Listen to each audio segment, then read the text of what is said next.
So now let's dig into point of view. So the point of view is just who is telling the story. Okay, there's two main types of point of view that we see a lot, and that is first person and third person.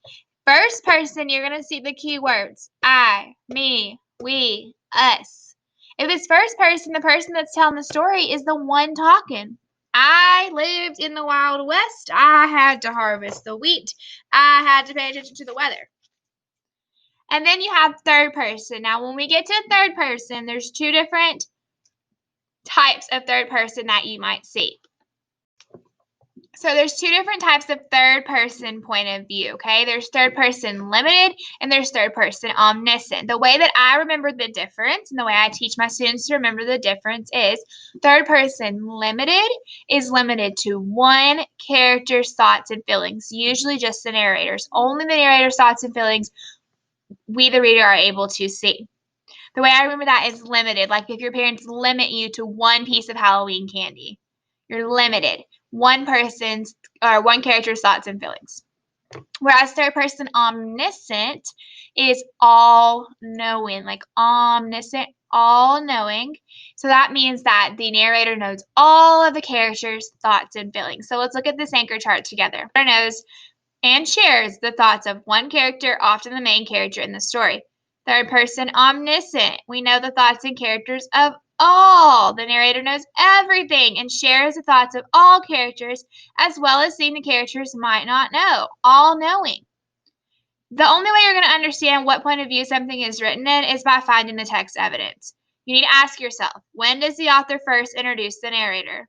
How does the author show the point of view? How does the narrator's point of view shape the story? So we're going to practice understanding that right now. So we're going to ask ourselves, who is telling the story? A pioneer sampler. I want you to think about the author's point of view and who is telling the story. Remember, first person, the narrator is part of the story. Look for words such as I and me. Third person, the narrator is outside of the story. Look for words such as he, she, and they. So first, we're going to look on pages 286 to 287, and we're going to answer the question, is this story told from the first person or third person, and how do we know? 286 and 287. Let's see. Hold on. 286 and 287. Right here. The Robertsons. It's already in third person. It's not saying my family. It says the Robertsons are a pioneer family living on a backwoods farm in 1840.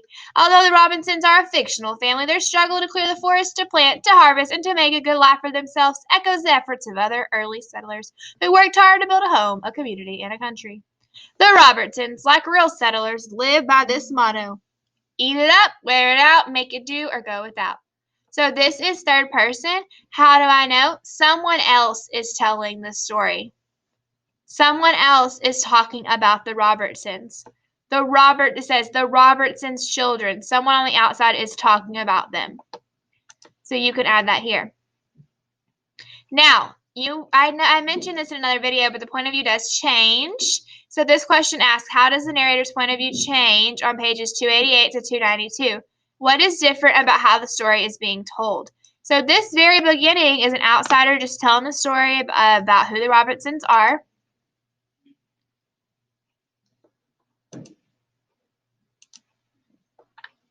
Then here it says, stand up properly, Meg said. You can't carry water all hunched over like that. Willie wiggled his shoulders to make the yoke sit more comfortably, then straightened up. The weight of the buckets made the wood bite into the back of his neck.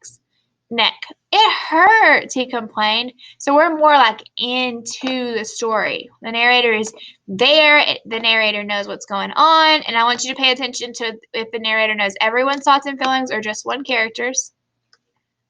And then I want you to answer this question. This is something good to think about. How might the story change if it were told from George's point of view? Think about who George is and his opinion on things, and how would the story be different if George was the one telling the story? Then I want you to answer these text questions like we usually do. Explain the meaning of the saying, eat it up, wear it out, make it do, or go without. Number 2, how does Willie's attitude change from the beginning of the story to the end? Number 3, according to the text, give 2 reasons a full moon is a good thing. And number 4, choose one farm chore from the story. Use 2 details from the text to describe the chore. Who does it and what must the person do? All right, y'all are going to have to use your textbooks to answer these. Let me know if you have any questions.